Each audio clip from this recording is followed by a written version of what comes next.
my worry is that the expectation set up by this praise is unlikely to be fulfilled, but I'll do my best to see how we get on. And thank you all for the very kind reception. It's been a great pleasure, and to Massimiliano and his team, who are doing an absolutely terrific job based upon research. As I said, this is not just a commercial operation, it's using the commerce to achieve really important ends. Anyway, let's see how we get on. Today's talk is going to be some new things, I hope, or new ideas about Leonardo's paintings, and we'll see how we get on. And it's going to be quite personal, because for me, art history is a personal thing. It's not just an objective science. I was trained as a scientist, so I know a bit about science, but that element of personal insight for me is absolutely crucial. It's something that we should never lose. Yeah, first, Leonardo's early years. I've looked again at these early documents, and there's a possibility, I think, a strong possibility, that Leonardo, well into his mature life, was still working in Verrocchio's studio. The documentation for this is the accusation of homosexuality in April 1476, sort of smart young Florentines with a notorious homosexual. And you got these two accusations, one in Italian, one in Latin. The Italian one, they weren't followed up because there was no evidence produced. But anyway, it's Star, that's it, say he is with. And the other people in the indictment, they're listed as Star. That's the place they can be contacted. So that's their prime residence, as it were, their prime place of contact. So he's Star con Andrea del Verrocchio. The Latin document that followed it up, manent cum Andrea del Verrocchio, he remains or he stays with. So there is, I think this has to be taken seriously. This is 4 years after he'd paid his dues to the Compagnia di San Luca. So there he is in the Verrocchio studio, and this is an amazing studio. Its range of material from painting, sculpture, applied arts of all kind, bronze, and as we will see, the big ball on top of the Florence Cathedral. And if you just look at that without thinking this is a budding genius who's emerging into this great individualistic artist, if you look at the documentation and the paintings, there's a strong case for saying that Verrocchio used Leonardo, as he used Lorenzo di Credi and other artists, as senior people in the studio. Leonardo had particular skills, but if I get away from this succession of paintings as great early masterpieces, then they seem to me to be works by Verrocchio and company. The Annunciation. He's trying very hard here. We know from the technical examination he fussed away at the perspective. The underdrawing is very elaborate. He's saying, I can do the perspective. I can do nature, look at the plants in the ground. I can do atmospheric perspective, as he would later call it. There's enormous effort goes into this painting. It's saying, I can do this. I, Leonardo. Verrocchio can't do all these things, but it is an immensely Verrocchio-like image. The reading desk, which is perspectively and rather badly carried out, the reading desk is reminiscent of the Medici tomb in San Lorenzo.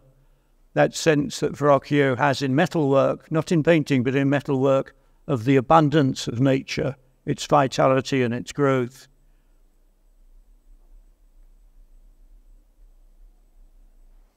And the drapery studies, these are very difficult to allocate to either Verrocchio or Leonardo.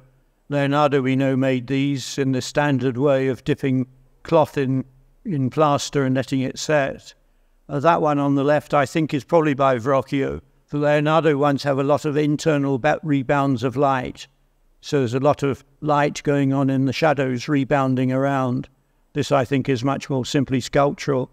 But this is the sort of resource which Leonardo has got. It's Verrocchio studio resource, and very much part of what Verrocchio does as a sculptor. And of course, there's the baptism.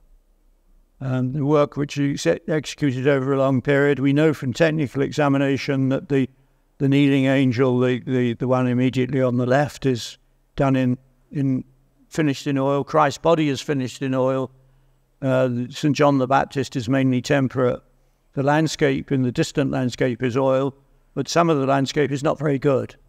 The palm tree is pretty horrible. So this is a company work. This is Verrocchio designing it, Leonardo painting it. And I think Leonardo became a kind of specialist in natural detail. If they wanted something that looked like nature and it was important in the picture, then Leonardo was the person who was called on in this respect. It appears in the David Allen Brown of the National Gallery, Washington, noticed this, and I think it's absolutely right. The Tobias and the Angel in the National Gallery in London, just look at that fish. That is just spectacular. He's got the rope is hanging around the fish's neck, the gills, and pressing in. There's a sense of the weight. And something you get with Leonardo is that he doesn't just paint relievo, relief. He paints the action of light. He's a painter of light above all, rather than simply someone who summons up form. So this almost impressionistic technique in the scales of the fish is absolutely characteristic. If we go on to look at his earliest Madonna, probably 1475 or so, he's still Star Andrea del Verrocchio at this stage. He's still in the household of Verrocchio. And it's a very Verrocchio-like painting, the very beautiful drawing by Verrocchio on the right there. Again, trying very hard, the flowers in the vase and so on, the landscape. He's saying, this is me, Leonardo, I can do this. And I think Verrocchio had this studio with all sorts of specialists in. So Leonardo, I think, is a specialist in the Verrocchio studio. And that maybe his early production is Verrocchio and company production rather than great masterworks, independent masterworks by Leonardo himself. The portrait of Ginevra da Vinci in the Metropolitan, with the hands, which we know from the motif on the back of the picture is severely cut down. But here is Leonardo doing the painterly equivalent of the Verrocchio sculptor, this very beautiful Verrocchio sculpture, maybe of the same sitter, but that isn't my main concern here. We know it's cut down. This is not a very elegant reconstruction, but it does give you an idea. The presence of the sitter is quite different, isn't it? She's standing up. She's a considerable woman. She wrote poetry. She's what we would now call someone who had a salon, a formidable figure in her own right, and very daring to have her looking at the spectator. She must have been complicit in this. This must have been part of her wish to assert her presence. So it's a very daring picture compared with the absolutely standard profiles. And late in life, this says how Verrocchio remained with Leonardo. On the left, the Pala of Santa Maria del Fiore, as Leonardo calls it, the ball on top of the Brunelleschi dome. And about the time when he's working on circular mirrors in Rome for Giuliano de' Medici, 1511 onwards, 1513 onwards, he writes, "Remember how the Pala of Santa Maria del Fiore was soldered." And the way it was soldered, it was arranged in these curved triangles. This is a geometrical diagram, but it's in the same manuscript as the note about the Pala di Santa Maria del Fiore. And this is a great achievement by Verrocchio. It brought him in contact, obviously, with the Brunelleschi lifting devices, which must have been used to get this thing up there.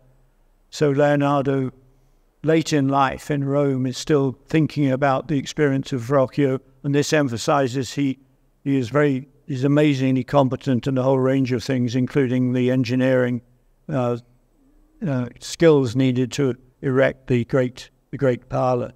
So all I'm saying is, let's think about Leonardo and his position vis-a-vis Verrocchio. We get the idea that Leonardo is this great genius and Verrocchio is very good. I think if we ignore those received views, we can get a much better sense of how Leonardo works and emerges. There are not many works, not many if you try to assemble a career for Leonardo of the paintings from, say, 1475 onwards, it's quite thin. But I think he's doing a lot in the studio. He's a valued member of the Verrocchio entourage, who've got more than enough jobs to keep them going, including a whole lot of Medicean commissions. Space and Time, The Last Supper. I've been thinking about how Leonardo uses time, his notion of time, and how it's reflected in his paintings. But interestingly, coming here and seeing the reduced version of the Leonardo Last Supper, when Massimiliano said we're going to do a scaled down version of the Last Supper, I thought, oh, this is not a very good idea. But it is absolutely fascinating. It's a kind of experimental viewing operation there, because you're operating in a smaller space. You haven't got hundreds of other people all jostling you. You've got a viewpoint which is higher up. It's nearer the vanishing point and so on. And looking at that, Antonio Buonarrotto took a series of photographs yesterday for me looking at that. So let's let these run and just see space in the Last Supper as it's being developed, using that reconstruction as an experimental device. Now, when you photograph that, of course, the tapestries on the left go completely screwy. They're all over the place. But when you're in the room itself, the compelling nature of the coffered ceiling in particular makes you forget that there is this inconsistency of viewpoint. Again, if you trace the tapestries, they don't line up with the cornice. And what that proves to me is that there is a robustness, that the perspective works more than it should in purely optical terms. If you go to the side and you look at the Last Supper from angles which you wouldn't normally look at it at, it still holds together. You have to get pretty far to the side before it really falls apart. And I think it's achieved by this isolated island of perspective in the ceiling. The coffered ceiling doesn't meet the cornice. It goes up behind, probably to about the level of the top of the central lunette. So this is a motif which stands on its own and says, this is space, this is perspectival space, and it asserts itself even when you're in the wrong position. I think Leonardo would have realized that. He's working on it. There's obviously a scaffold, nonetheless. He's contemplating that, we know, with enormous intensity. So I'm actually delighted the effect of that Last Supper, walking into it and being able to move around and look at it from different angles. It's a kind of experiment in perception, and it works incredibly well, much better than it should do according to perspectival theory.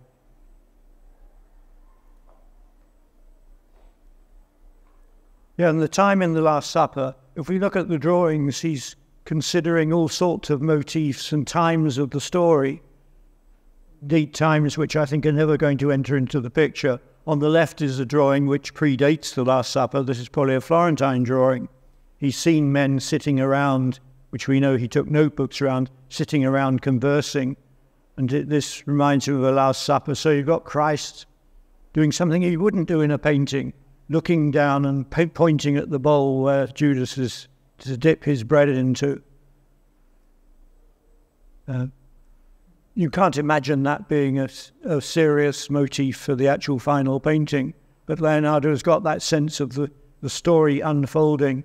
And on the right, this is the detail of the drawing at Windsor with a geometrical diagram on it.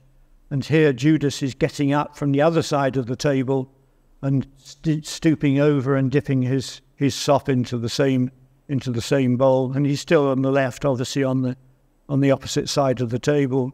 But this is the fluidity of time in Leonardo. It's not a single incident. He's thinking through the narrative as a story, and it's not so much a frozen moment as a moment which extends itself into space and time. The details in the picture, this is a commonplace, but there is St. Thomas pointing. The motive of pointing to heaven is common enough in Leonardo paintings, but he gives it to St. Thomas rather than another disciple. Why does he do that? Because Thomas's finger is deeply meaningful. The incredulity of St. Thomas. So that is referring to something which is to come quite late in the narrative. And there's St. Peter with this very strange gesture where his elbow is sticking out and he's holding a knife like this.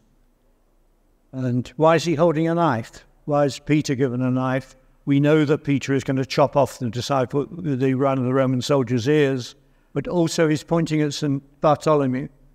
How was Bartholomew massacred? He was flayed. So you get an incredible amount of embedding of time into the symbolism of the picture, which is not simply symbols that sit there, they actually relate to a kind of extended story. So the time in the Last Supper is very, very subtly handled, and it's got all sorts of thoughts about other elements of the vital story. It relates to his philosophy of time, based upon, I think, Albertus Magnus, one of whose books was in Leonardo's library. Time is included amongst the continuous quantities, quantita continua, being without, indivisible and without body.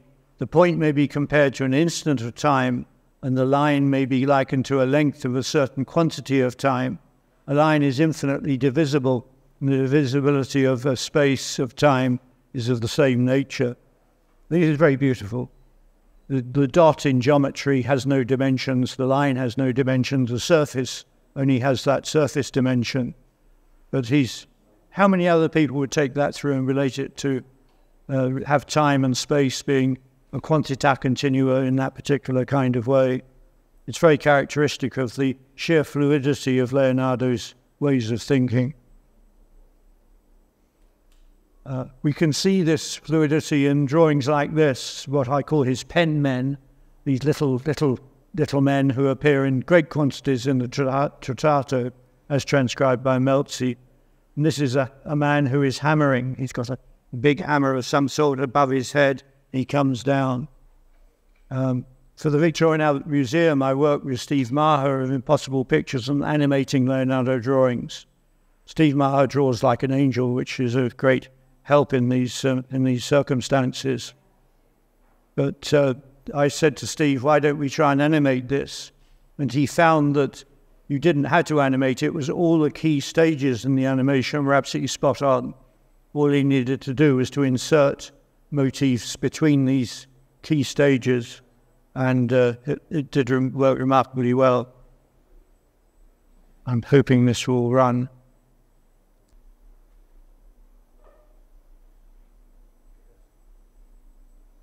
Yeah, there it is. Reluctant to start. This is Leonardo working out somebody stepping upwards, and the heavy head has to be put before the main axis of gravity. All these are based directly on Leonardo's drawings. Here's the hammering man.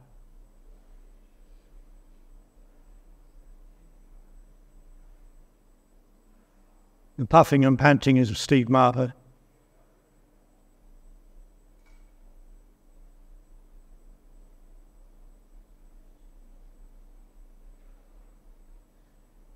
You think, how can somebody be that good to be able to effectively produce an animation 500 years or more before the animations of this sort were possible?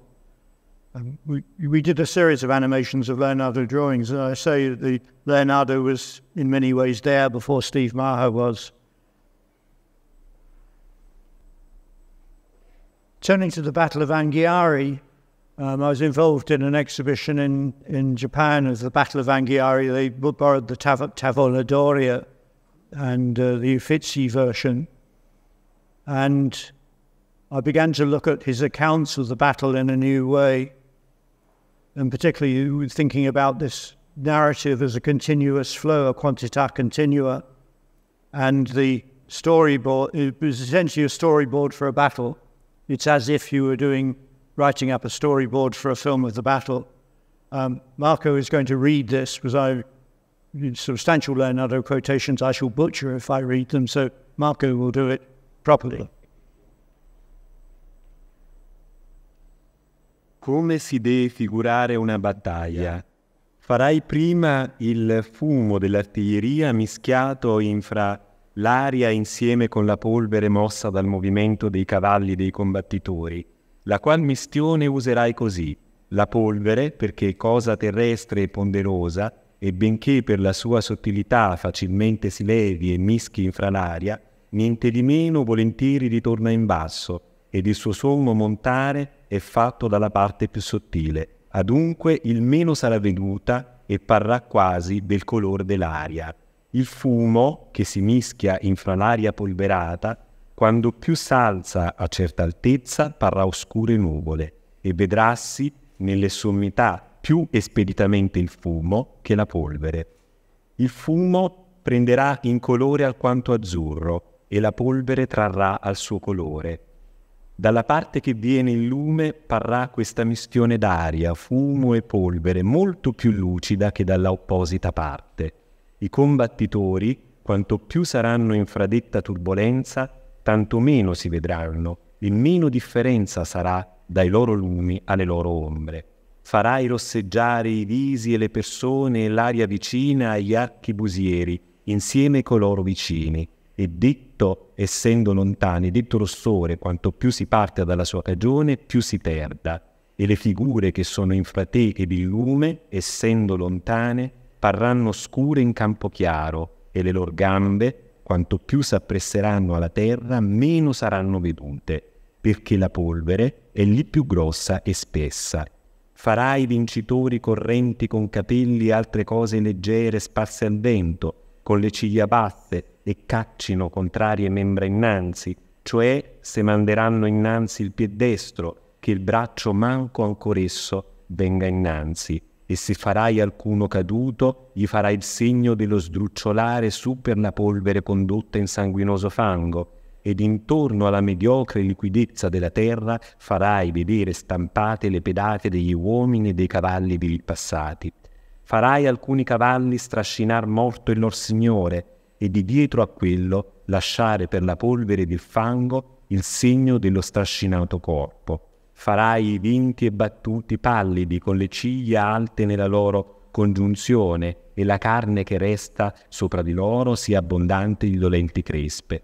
Potrebbersi vedere molti uomini caduti in un gruppo sopra un cavallo morto. Vedrassi alcuni vincitori lasciare il combattere ed uscire dalla moltitudine, nettandosi con le mani gli occhi e le guance ricoperti di fango, fatto dal lacrimar degli occhi per causa della polvere. Vedrassi le squadre del soccorso star piene di speranza e di sospetto, con le ciglia aguzze, facendo a quelle ombra con le mani, e riguardare infra la folta e confusa caligine per essere attente al comandamento del capitano, il quale potrai fare col bastone levato, e corrente in verso il soccorso mostrandogli la parte dove è bisogno di esso, ed alcun fiume dentro vi cavalli correnti, riempiendo la circostante acqua di turbolenza d'onde, di schiuma e d'acqua confusa, saltante in verso l'aria e tra le gambe i coppi dei cavalli, e non far nessun luogo piano senza le pedate ripiene di sangue. Grazie.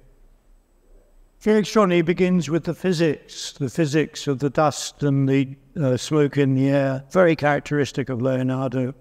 That is written before the Battle of Anghiari was commissioned. It is an extraordinary vision of.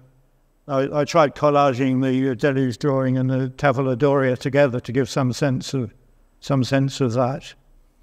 I'll just go back very quickly to some of the drawings just to show you what's happening. On the right, almost certainly, the Patriarch of Aquileia is arriving during the course of the battle, so that's part of the spectrum of time which he's looking at. You've got these extraordinary drawings, again, which can barely feed into the picture itself, but as Leonardo can't help himself but imagining all this on a bigger scale over a wider period of time. Victorious horse riders stabbing men on the grounds with great spears. And this, which is one of my favourite drawings, the one in the top left, in extraordinary sense of speed.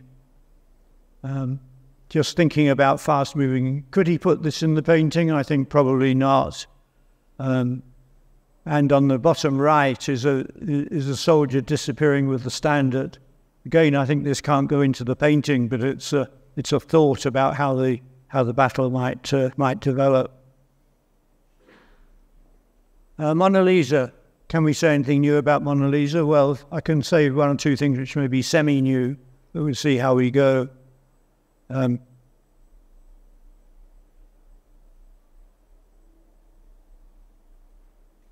The picture moves from, I think, being a portrait. It ceased to be a portrait of Francesco del Giocondo's wife, Lisa, and it became a picture about a beautiful woman, about one of the beloved ladies, in the style of Dante and Petrarch and so on.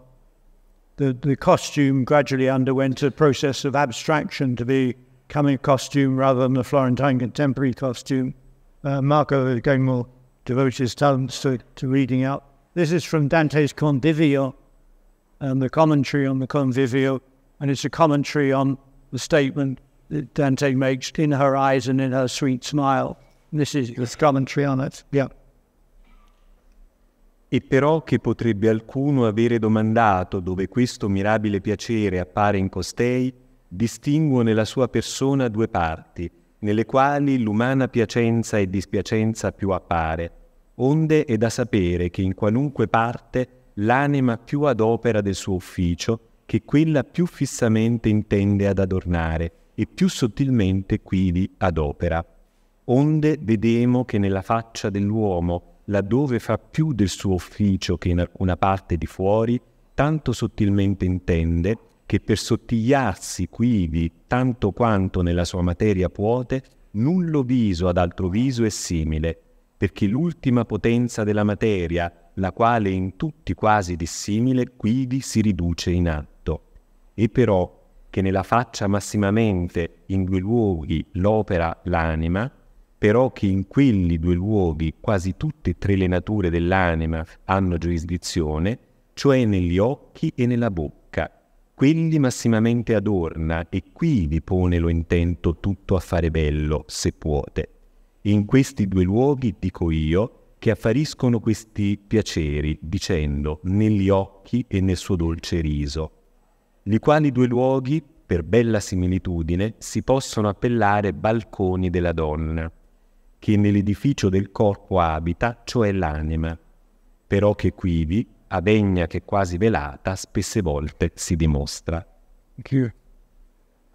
On the balconies of the lady, I think this works incredibly well. It's not an illustration to Dante, but this is the grammar of love, which the portrait of Mona Lisa is cashing in on, is relating to in a very direct way. So she becomes not so much a portrait as a picture. And I think it's the first portrait in the history of portraiture, but she becomes a picture, becomes an object in its own right. I'm conscious that time is moving on, so I may skip over some of this. That's the poetry, the science. The science is the microcosm, the idea that the body of the human being is mirrored in the body of nature, the body of the geological strata. I won't go through the whole of the quotation, but just make that statement. The obvious visual analysis between the venae d'aqua and the veins of blood, a drawing of the Arno and rivers, associated rivers and streams, and on the left a drawing from the Centenarian dissection series, where he's looking at the vessels of the old and the young. In the inset drawing, the wrinkled vessels of the old and the straight, efficient vessels of the young. He says the man died a sweet death, and he analyzes it as part of the silting up of the vessel which goes round the heart, the coronary vessel. So here is this very direct microcosmic analogy. The Centenarian drawing, amongst other ones, this great drawing of what I call the Great Lady, the great imagery of the irrigation systems of the woman's body. This I tried a fancy fade, which doesn't quite work. But you can see the idea that for Leonardo, he in a sense could see that in a way that we don't. We see the superficial aspects of it. He knew how the microcosm worked. By the ancients, man was turned to lesser world, and certainly the use of this name is well deserved.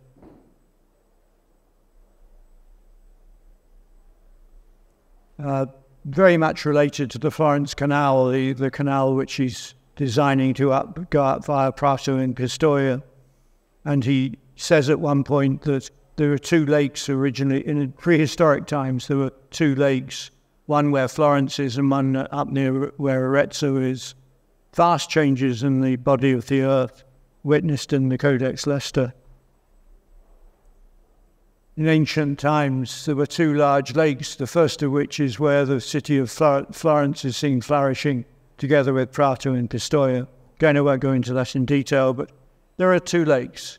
This is not literally a portrait of prehistoric times, but it's based upon the understanding of how nature works, of how big lakes and low lakes work, and eventually this is going to become a landscape of rivers rather than a landscape of lakes. Anybody who spots the typo, there's a special prize. Just to finish, that gets in the way. You know, it really is an irritant, and the fact it's disappeared. We don't know definitively where it is. So what I try to do with the Salvator Mundi is to look at the actual picture as it stands. Did he paint a Salvator Mundi? Well, there were the red chalk drawings at Windsor, which show early stages of the drapery study. So we know he's involved in designing a picture of the Salvator Mundi, of the Saviour of the Earth.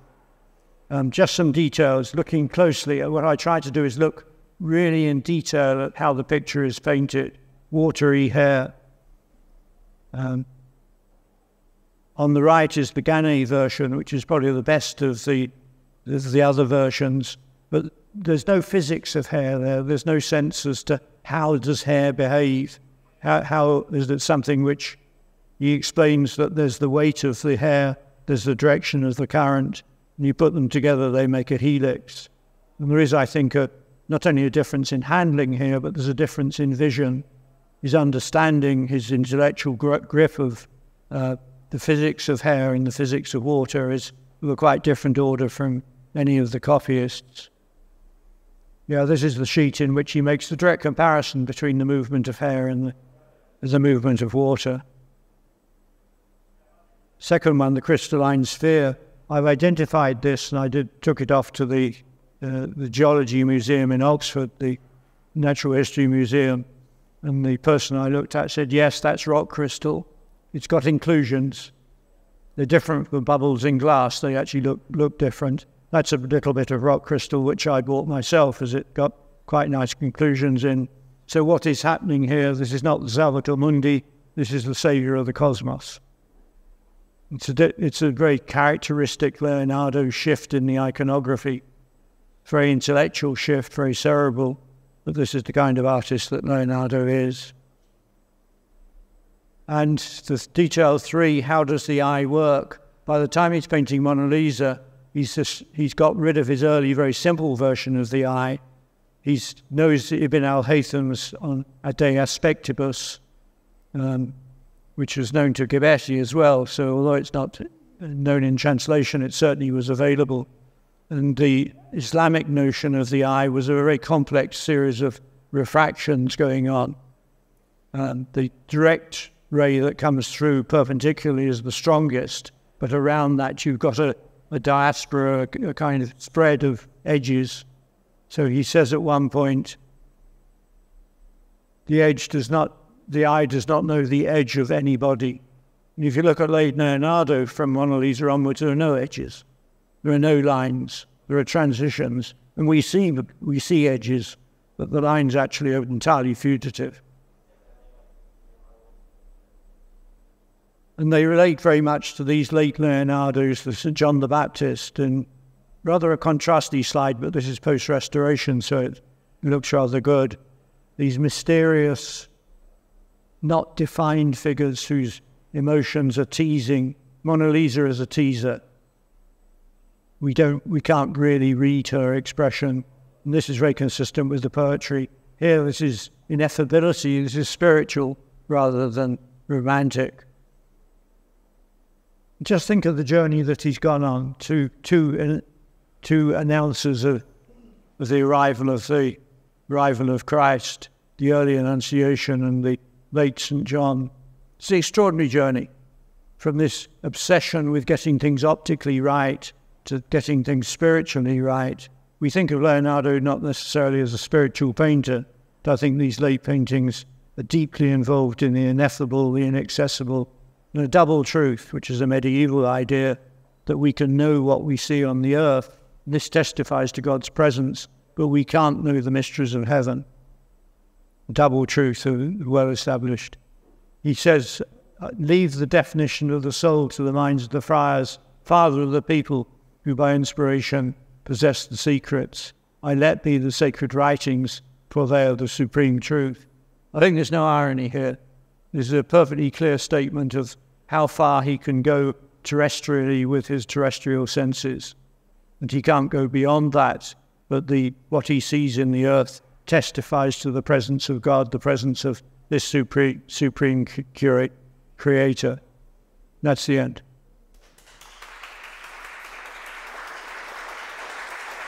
Thank you.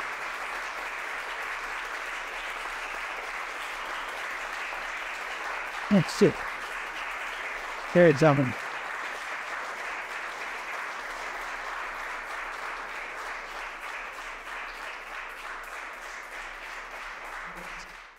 Yeah, the question is about how Leonardo's science might have evolved if it had been published and available. In one case, the manuscript was available, the Codex Leicester. The early edition I did with Domenico Lorenzo. Domenico traced the history of the Codex Leicester, which got separated out. And that had an effect upon early geology, almost certainly.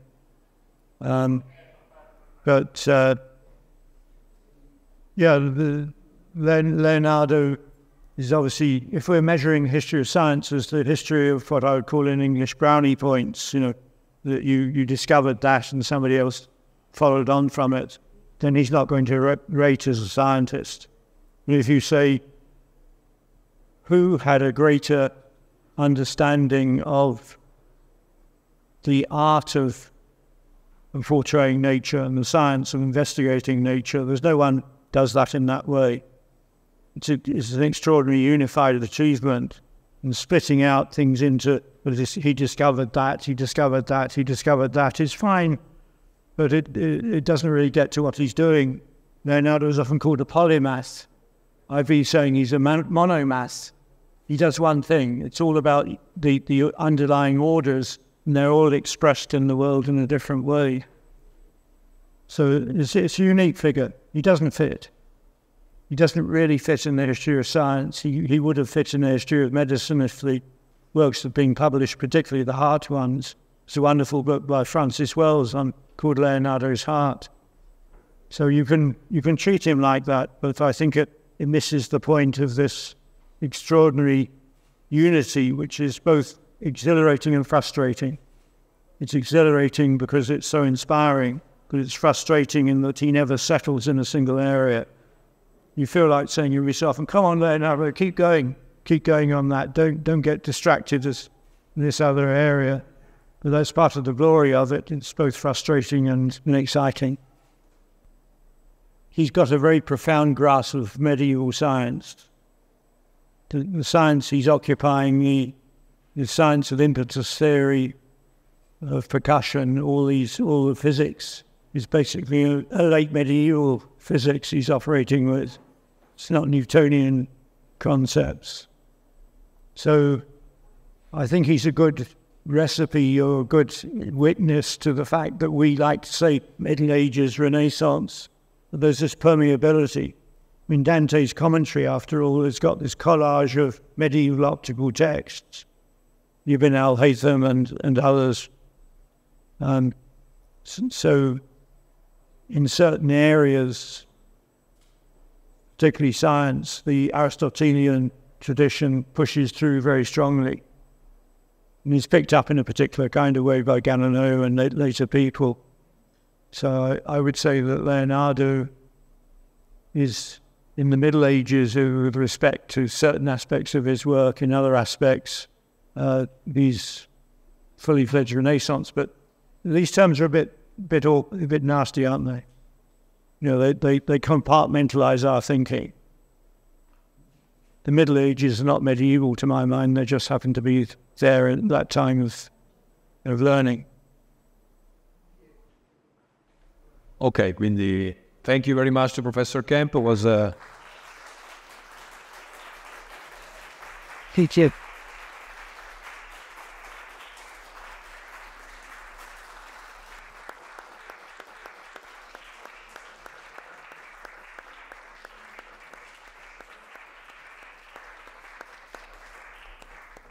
It's been a great honor and pleasure to have Professor Kemp here in our museum, and there was a gift to the entire town of Milano.